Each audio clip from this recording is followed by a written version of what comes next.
घेण्याचं एकमेव कारण आहे की गेल्या काही दिवसामध्ये नव्यानं निवडून आलेले खेड तालुक्याचे आमदार काही चुकीच्या बातम्या समाजामध्ये देत आहेत, न केलेल्या कामाचं श्रेय घेतात आणि आपली निष्क्रियता लपवण्याचं काम ते या निमित्तानं करत आहेत। या गोष्टी होऊन गेल्या त्या सांगतात ठीक आहे, मंजूर त्यांच्या काळात झाले असेल, पण मीच प्रयत्न केला, काही शून्य प्रयत्न केला। 19.5 कोटी रुपयाची चाचकामांची प्रमा घेतल्यानंतर त्याच्यामध्ये खेड तालुक्यामध्ये जी कामं आहेत ती आपण अगोदर सुचवलेली आहेत आणि ती कामं सुचवल्यानंतर त्याला 19.5 कोटी रुपयाची प्रमा मिळालेली आहे। त्याच्यामध्ये ज्या ज्या ठिकाणी कालव्यावर पूर्वी बैलगाडीचे लोखंडी पूल होते ते काढून त्या ठिकाणी साखो पूल बांधायचे, त्याचबरोबर कॅनॉलची गळती मोठ्या प्रमाणात, त्यामुळे अनेक शेतकऱ्यांचं नुकसान होतं, त्याला अस्थिरीकरण करायचं। चासकाना धरणाच्या अंतर्गत जी प्रलंबित काम आहे याच्यामध्ये धरणाच्या खाली 2 पूल आहेत, एक मुख्य नदीवरचा पूल आहे आणि एक सांडव्यावरचा जो पूल आहे त्याची स्लॅब ही निकृष्ट दर्जाची आहे, ती तोडून परत नव्यानं स्लॅब करण्याच्या संदर्भातला निर्णय घेतला। त्याचबरोबर चासकावान धरणाच्या अंतर्गत आपण ढोली ते शेंदुर्ली असा एक साकव बांधला होता। तो साकव त्यावेळेला आपण RCC पिलर घेऊन त्याच्यावर लोखंडी साकव टाकला होता। दुर्दैवानं कालांतरानं काही लोकांनी त्याचे पाईप काढून नेले, प्लेटा काढून नेल्या आणि मग तो जाण्याला अडचणीत ठरला आणि म्हणून आपण ठरवलं की त्याच्यावर स्लॅब टाकायची साकवर। परंतु तिथल्या ते एक्झिक्युटिव्ह इंजिनियर होते मुंजाळ, याने आम्हाला न विचारता त्या ठिकाणी ठरवलं की पूल करायचा आणि पहिले पिलर निष्क्रिय झालेले आहेत म्हणून नवीन पिलर टाकायचे आणि 3,80,00,000ची निविदा काढली। मी तात्काळ विखे पाटील साहेबांकडे गेलो की साहेब हे जे का याला फक्त स्लॅब टाकायची होती, ठीक आहे, आता तुम्ही पूल धरला त्याला माझी विरोध नाही, पण जर करायचंच असेल तर मग पूल कम बांधणारा तुम्ही त्या ठिकाणी करा आणि ते 3,80,00,000चं टेंडर स्थगित केलं आणि तातडीनं त्या ठिकाणी पूल कम बांधणारा करा, म्हणजे त्या लोकांची कायमची जी अडचण पाण्याची ती सुटेल। दुसरं, शिरगावच्या त्या ठिकाणी एक जो पूल आहे तोही जीर्ण झालेला आहे, तिथे एक पूल कम बांधणारा करा अशी 2 याची मागणी केली। आणि तिसरी मागणी आहे ती माझी चिखलगाव आणि कळमुडीच्यामध्ये पवार वस्तीवरचा पूल कम बांधारा त्याला मंजुरी मिळालेली आहे आणि चौथी जी पूल कम बांधाराची माझी मागणी होती ती डामसे वस्ती चिखलगाव ते विठ्ठलवाडी असा एक पूल बंधारा करायच्या आणि ह्या 4ही याला तांत्रिक मान्यता देऊन त्याच्या सगळ्या प्रक्रिया पूर्ण झाल्या। मध्यंतरी ही बाब त्यांना कळल्यानंतर त्यांनी लगेच पत्रकार परिषद घेतली। पत्रकार परिषद म्हणजे एक चॅनल आहे जो फक्त माझ्याच विरोधात छापायचं काम करतो आणि त्यांची वाहवा करतो। तिथे असं सांगितलं की मी विखे पाटलांची बैठक घेतली, अमकं केलं तमकं, या पूर्वीच झालेल्या गोष्टी आहेत आणि त्याचं श्रेय मिळवण्याचं काम त्या ठिकाणी घेतलं जातं। त्यानंतर भामासखेड धरणामध्ये जेवढे बंधारे आहेत कोल्हापूर टाईपचे त्याच्या दुरुस्तीचं ऑलरेडी 8-9 महिन्यापूर्वी त्याचं टेंडर झालं, त्याला पैसे मिळाले, त्याची भूमिपूजन आम्ही केली आणि हे आता सांगतात की मी त्याच्याकरता पैसे आणले आणि ते सगळे बंधारे दुरुस्त करणार आहे। त्याचबरोबर आपण सगळे ते पाहिलं असेल की पाईटकडे जाणारे 2 पूल, एक केवड्याचा आणि दुसरा लादवडचा। तर केवड्याचा पूल जो पूर्ण होत आला, लादवडच्या पुलाकरता कॉन्ट्रॅक्टरनी जाणीवपूर्वक त्या ठिकाणी डिले केला आणि ऐन पावसाळ्यामध्ये त्याचं काम सुरू केलं। पर्यायी रस्ता जो काढायचा त्याची पाण्याच्या उंचीपेक्षा उंची कमी ठेवली, ते टाकलेल्या नळ्यात ताबडतोब त्या ठिकाणी फुटल्या कारण त्या क्वालिटीच्या नव्हत्या आणि 8-10 दिवस तो रस्ता बंद ठेवला। तालुक्याच्या नवीन आमदारांनी ते एक डुंकूसुद्धा बघितला नाही, त्याच्यावर एक भाष्यसुद्धा केलं नाही कारण सदरचा कॉन्ट्रॅक्ट हा त्यांचा पार्टनर आहे। आणि आपल्याला सांगितलं पाहिजे की ह्या कॉन्ट्रॅक्टरनी पूर्वी धोली ते डेहण्याचा पोल काम करत असताना त्या पिलरमध्ये दगडी टाकली. त्याची व्हिडिओ क्लिपसुद्धा आजही माझ्याकडे आहे. त्याच्याकडनं ते पोलाचं काम काढून घेतलं आणि त्यालाच परत हे पोलाचं काम दिलं. तो कॉन्ट्रॅक्टर उघडपणानं पक्षाचा असल्यासारखा वागतो आणि त्यामुळं किंवा तो आमदारांचा पार्टनर, कारण पूर्वी त्यांचं जे प्रोफाईल होतं त्याच्यामध्ये आत्ताचे आमदार हे त्याचे चीफ इंजिनियर म्हणून दाखवले आहेत की घनिष्ठ संबंध त्यांचे आहेत. आणि त्यामुळं आज लोकांची अडचण किती होते हे पाहिलं नाही आणि आंबोलीपासून ते सगळ्या परिसरातल्या लोकांना लांबनं यावं लागलं ही तिथली वस्तुस्थिती आहे. म्हणजे स्वतः काही काम करायचं नाही आणि दुसऱ्याने केलेल्या कामात श्रेय घ्यायचं. त्याचबरोबर मी मागं जाहीर पत्रकार परिषदेत घेऊन सांगितलं की बाबा या वर्षीच्या बजेटमध्ये किती पैसे आले ते एकदा तुम्ही तालुक्यातल्या जनतेला सांगा. किती पैसे आले बाबा या बजेटमध्ये, कुठली कुठली कामं मंजूर झाली, त्याच्यावर एक ब्रश शब्द ते बोलत नाहीत. आणि अरे रावीची भाषा करता, आम्ही तसंच तसं उत्तर देऊ, आम्ही काही कमी नाही. तुम्हाला उत्तर द्यायला नको कोण म्हटलं? तुम्हाला कुठं पाहिजे हवं तिथं सांगा. तुम्हाला जे उत्तर अपेक्षित आहे आणि काय उत्तर द्यायचे द्या, आम्ही सज्ज आहोत. गेली 40 वर्षे खेड तालुक्याच्या राजकारणामध्ये मी नारायण पवारांच्या विरोधामध्ये सुद्धा काम केले, सुरेश गोरेंच्या विरोधामध्ये सुद्धा. पण अशा प्रकारची भाषा मी कधी केली नाही. बघतो, करतो. आणि माझ्यावर सातत्याने त्यांनी आरोप केले की यांची MIDCमध्ये दादागिरी. आज हे जवळजवळ सगळे MIDC फिरून आले, अनेक कंपन्यांना भेटलेत. यांनी मध्ये मोनार्च हॉटेलमध्ये एक रूम घेतली. त्या परिसरात सगळ्या HRला बोलवलं, तुम्ही मला काम द्या, माझ्या लोकांना काम द्या, नाहीतर मी असं करील, मी तसं करील. माझा एकच गिअर मी टाकला आहे, दुसरा गिअर टाकला तर मी काय करेल तुम्हाला माहीत नाही, मी पोरं आणेल, मी आज करेल. तर अशा प्रकारची दमदाटी करतात. त्यांनी आता फिरून झालेल्या एकाही कंपनीवाल्याने फक्त सांगावं की मी कधी कंपनीमध्ये गेलो, त्या कंपनीत माझं कुठलं काम आहे, माझी दादागिरी आहे, असं सांगावं. हां, मी कंपन्याला आग्रह कायम धरला की माझ्या तालुक्यातल्या लोकांना नोकऱ्या द्या, त्या भागातले जे युवक आहेत त्यांना त्या ठिकाणी काम द्या. आज हे त्या भागातल्या युवकांचं काम तोडून स्वतःच्या मुलांना, भावाच्या मुलांना काम देण्याकरता तिथं दादागिरी करतात. अशा अनेक कंपन्या आहेत. काही कंपन्यांनी ते रेकॉर्ड केलं, काही कंपन्यांनी सरकारकडे तक्रारसुद्धा केलेली आहे. आणि तुम्ही दादागिरी करून MIDCमध्ये तुमचं प्रस्ताव वाढवू शकत नाही. मी गेल्या 40 वर्षाच्या राजकारणामध्ये असली कुठली दादागिरी केली नाही. आणि गेल्या 25-30 वर्षाच्या कारखान्यात कुठल्याही कंपनीच्या मालकाला विचारा की मी तिथे जाऊन दादागिरी केली आणि त्यांच्याकडनं 1 रुपया घेतला, काही माझ्यावर खोटे आरोप केले, तुम्ही खोट्या टिक्का लावला, रामकृष्ण हरी म्हणले, मी माळकरी म्हणून सांगितले. निवडणुकीच्या काळात मग मटणाच्या पिशव्या कोणी पोचवल्या? हे सगळं ढोंगी हा माणूस आहे, निष्क्रिय आहे. हा कॉन्ट्रॅक्टर म्हणून आत्तापर्यंत त्याचं आयुष्य जगलं. मग ती कामं कोणाची केली? याच्या पुताने यांनी. ही जी कामं मी मंजूर केलेलीच कामं माझ्या 3 टर्ममध्ये केली ना. बाकी तर कुठली कामं नव्हती ना. माझ्या सरकारनं केलेली कामं, जिल्हा परिषद आमच्या ताब्यात होती, सरकार आमच्या ताब्यात होती, हीच कामं केली ना, दुसरी कामं केलीच नाहीत. मग हा तू कॉन्ट्रॅक्टर म्हणून होता, तुझी सुरुवात कशी झाली हे लघुलाला एकदा सांग. आपण स्वतः कॉन्ट्रॅक्टर आहे आणि आत्ता जे तालुक्यात कामं चालली त्याचा दर्जा किती खाली आहे याच्यावर एकदा त्यांनी बोलावं. पण यांची आर्थिक अनियमितता एवढी प्रचंड आहे की यांनी त्यांचं ॲफिडेविट दाखल केलं.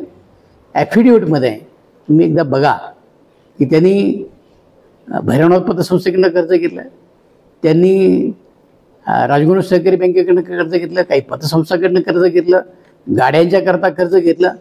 आणि यांच्या ॲफिडेविटमध्ये त्यांनी लिहिलं की माझं उत्पन्न हे वार्षिक 3 लाख रुपये आहे आणि बायकोचं उत्पन्न 0 आहे.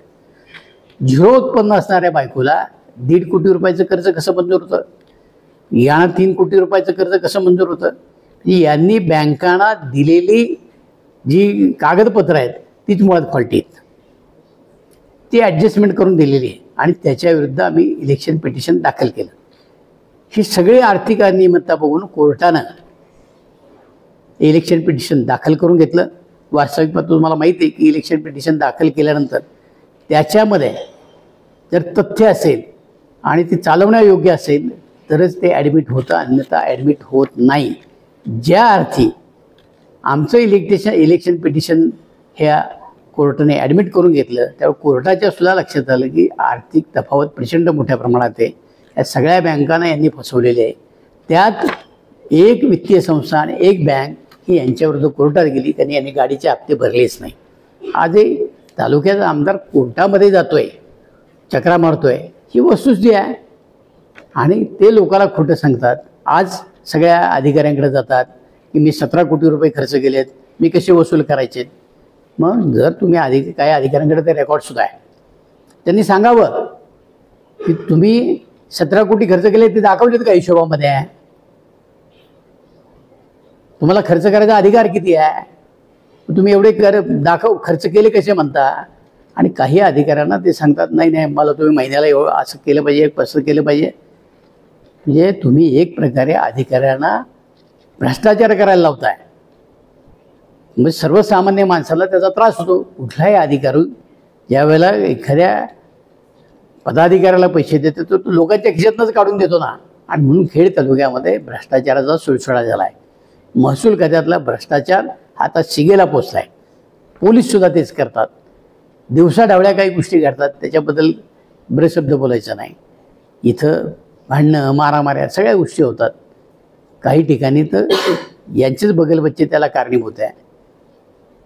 जर अशा प्रकारचं नेतृत्व काम करायला लागलं तर तालुक्याचं प्रचंड मोठ्या प्रमाणात नुकसान होणार आहे. आपल्याला मी आवर्जून सांगेल की माझ्याकडे सगळे पुरावे आहेत. मग जलसंपदा खात्यामध्ये चासकाम प्रकल्पामध्ये जी पूल आम्ही मंजूर केले त्या सगळ्याच्या तुम्हाला कॉपीज आम्ही देतो. ही मंजूर कधी झालीत ती बघा. आणि आता त्याच्या ज्या आलेल्या बातम्या आहेत ह्या बातम्या बघा, तुमच्या लक्षामध्ये येईल की हा माणूस सगळं खोटं सांगतो. माझं म्हणणं असं आहे की मी आत्तापर्यंत जे केलं त्याच कामाचं श्रेय घेतलं. हजारो कामं अशी आहेत की मला तिथं भूमिपूजन करता आलं नाही, उद्घाटन करता आलं नाही. आणि मग तालुक्याचे प्रश्न सोडवायचे ऐवजी तुम्ही आज लोकांना गुमराह करायचं काम करताय, खोटं बोलताय. आणि रोज उठलं की तुम्ही जिल्हा परिषद टेंडर क्लार्कला जाऊन बसताय, रोज उठले की तुम्ही PWDच्या टेंडर क्लार्कला जाऊन बसताय, हे काम याला द्या, ते काम त्याला द्या. लोकांना सांगताय की हे काम असेल तर माझ्याबरोबर पार्टनरशिप तुम्हाला करावी लागेल. म्हणजे यांची जी कॉन्ट्रॅक्टरची वृत्ती ती अजून गेलीच नाही. आलेल्या संधीचा फायदा स्वतःच्या व्यवसाय करता करून घेतात आणि दुसऱ्याला बदनाम करतात. इंडस्ट्रीमध्ये मला बदनाम करण्याचं काम केलं कॉन्ट्रॅक्टरच्या माध्यमातून. मग आता याचेच सगळे नातेवाईक हे कॉन्ट्रॅक्टर आहे, त्यांनी सांगावं की दिलीप मोहितेला चहासुद्धा पाजला का. तो कुठल्या आधारावर हे मला माझ्याबद्दल टीका करतात ते एकदा त्यांनी सांगावं. हे या तालुक्याला चुकीच्या पद्धतीने नेण्याचं काम हे करतात. हे आपल्याला या निमित्ताने एवढंच सांगेल की कसल्याही पैशांनी आमचं इलेक्शन पिटिशन मंजूर होईल आणि तालुका परत एकदा पोटनिवडणुकीला तालुक्याला सामोरे जावं लागणार आहे. कारण शेवटी ह्या सगळ्या आर्थिक गोष्टीची पडताळणी हे इन्कम टॅक्स करतं, वेळ आली तर EDसुद्धा करतं. आपल्या सगळ्यांना कल्पना आहे त्याची. त्यामुळं आम्ही सरकारकडे मागणी आली, आम्ही कोर्टा थ्रू मागणी केली की यांच्या सगळ्या आर्थिक व्यवहाराची चौकशी कोर्टा थ्रू. यांनी जी कॉन्ट्रॅक्ट दुसऱ्याच्या नावावर घेतली त्या याच्यामध्ये स्वतःच्या खात्यातनं DD दिलेत. म्हणजे एका प्रकारे हेच कॉन्ट्रॅक्टर होते. यांनी ते दडपण्याचं काम त्या ठिकाणी केलं. तालुक्यामध्ये शिरोली ह्या गाव आहे, शिरोली ते मांजरेवाडी इथं त्यांनी नदीमध्ये पाईप टाकले आणि जाण्या येण्याकरता पूल बांधला. याला कुठलीही शासकीय परवानगी नाही, कुठलीही मंजुरी नाही. तसाच पूल त्याने पठारवाडी ते कौटकरवाडी टाकला, त्यालाही कुठली मान्यता नाही. नदीमध्ये भराव करणं, नळ्या टाकणं याला शासकीय परवानगी लागते. आणि हे जिल्हा परिषदेचे असताना बेकायदेशीरपणानं दुसऱ्या कामावर मंजुरी घेऊन तो फंड तिकडे वळवला. काम शिरोलीमध्ये केले, पैसे मांजरेवाडीमध्ये काढले. काम पठारवाडीमध्ये केले, पैसे हे काळूसमध्ये काढले. 3-3 लाखाचे त्यावेळेला जॉब घेतले आणि खोट्या MB दाखवल्या. तिथं जंबूकर नावाचे जे आहेत त्यांनी त्याच्यात मदत केली. आणि झांझोडे नावाच्या त्यावेळेला एक्झिक्युटिव्ह इंजिनियर होत्या, त्यांनी त्याला मदत केली. या सगळ्या लोकांनी त्याला पाठीशी घातलं आणि चुकीच्या पद्धतीने. आता तिथं लोकांची अडचण होऊ नये म्हणून आम्ही प्रशब्द बोलला नाही किंवा पलीकडे लोकांच्या शेती आहे, मधला मार्ग आहे, परंतु चुकीचं काम करून त्याचे पैसे काढले आणि तिथं असं भासवलं की मी स्वनिधीमधनं केलं. हे स्वनिधीमधनं केलेलं नाही, त्याची जाहीर आम्ही चौकशी लावलेली आहे, त्याची चौकशी होईल, सत्य लोकांच्या समोर येईल. एकही रुपया टाकला नाही, उलट गावाकडनं लोकवर्गण्या गोळा केल्या, काही लोकांना त्या ठिकाणी त्यांची मदत केली, त्यांना सुद्धा परत आज पैसे परत केलेले नाहीत. आणि मात्र श्रेय घेतलं की मी पूल बांधला, जो नियमबाह्य अशा गोष्टी करणं, नदी पात्रामध्ये अडथळा निर्माण हा गुन्हा आहे. आणि त्यामुळं राज्य सरकारनं त्यांच्यावर तातडीनं गुन्हा दाखल करा. पात्रामध्ये बेकायदेशीर भराव टाकणं, पात्रामध्ये नदीचं पात्र अडवणं, कुठलीही जलसंपदा विभागाची परवानगी नसताना या सगळ्या गोष्टी केल्यात. त्यामुळे त्याच्यावर तातडीने कारवाई झाली पाहिजे. हा एक मुद्दा. त्यांनी जी आर्थिक नियमतता केली आणि खोटी ॲफिडेव्हिट सरकारला दाखल केली, त्याचंही सरकारने पडताळणी करावी, त्याच्यावरही कारवाई सरकारनं करावी. आणि त्यांनी आज तालुक्यातल्या जनतेला जे गुमराह केलं, मी वारकरी आहे, मी स्वनिधीतल्या सगळ्या गोष्टी केल्या, आज त्यांनी पूर्वी केलेल्या काही गोष्टी आहे त्याची आता बिलं काढायचं काम चालू आहे. मी कुठेतरी घाटामध्ये एखादा सभा मंडप दिला, कुठं घाट केला, आता त्यांच्या आमदार फंडामधनं त्याची बिलं काढायची त्यांची आता हालचाल सुरू आहे. मला काही अधिकाऱ्यांनी कल्पना दिलेली आहे आणि म्हणून स्वनिधीतनं काही केलंच नाही. परंतु आता मात्र संधी आल्यानंतर त्या सगळ्या गोष्टी करण्याचा त्यांचा मानस आहे. म्हणून शासनानं सुद्धा त्याची दखल घ्यावी. माननीय मुख्यमंत्र्याला, अजितदादांना आम्ही सगळ्यांना पत्र दिलेली आहेत, याची उच्चस्तरीय चौकशी व्हावी. आणि हे जे रोज खोटं बोलतात, धमक्या देतात, हे सांगतात की मी 52,000 मतांनी निवडून आलो. आम्हाला मान्य आहे ना, लोकशाहीमध्ये एका काळी इंदिरा गांधी सुद्धा पडल्या होत्या, भारताचे पंतप्रधान सुद्धा. हे आज त्यांना जेवढी अपेक्षित होतं अयोध्येमध्ये तेवढी मतं मिळाली नाहीत. हे लोकशाहीमध्ये चालतं, मी त्याचा डिनाय केलेला नाही. याचा अर्थ तुम्ही फार मोठा वाघ मारलाय असं काही त्यातलं होत नाही. तुम्ही आता प्रत्येक ठिकाणी 52,000 लोकांनी मला निवडून दिलं, अरे ठीक आहे ना, आम्ही मान्य करतो. पण एवढ्या लोकांनी ज्यावेळेला तुम्हाला निवडून दिलं, लोकांचा भ्रमनिरास झाला आहे. तुम्ही यंदाच्या बजेटमधनं 1 रुपयासुद्धा लोकांच्या करता आणला नाही. हा तालुका विकासाच्या दृष्टीने मागे चालला आहे, हेही लोकांना कळतंय ना. आणि म्हणून हा एकदम ढोंगी माणूस आहे, दुसऱ्या केलेल्या कामाचं श्रेय घेतो, खोटं बोलतो आणि दादागिरीची भाषा करतो. तालुक्यातल्या जनतेला हे मान्य नाही.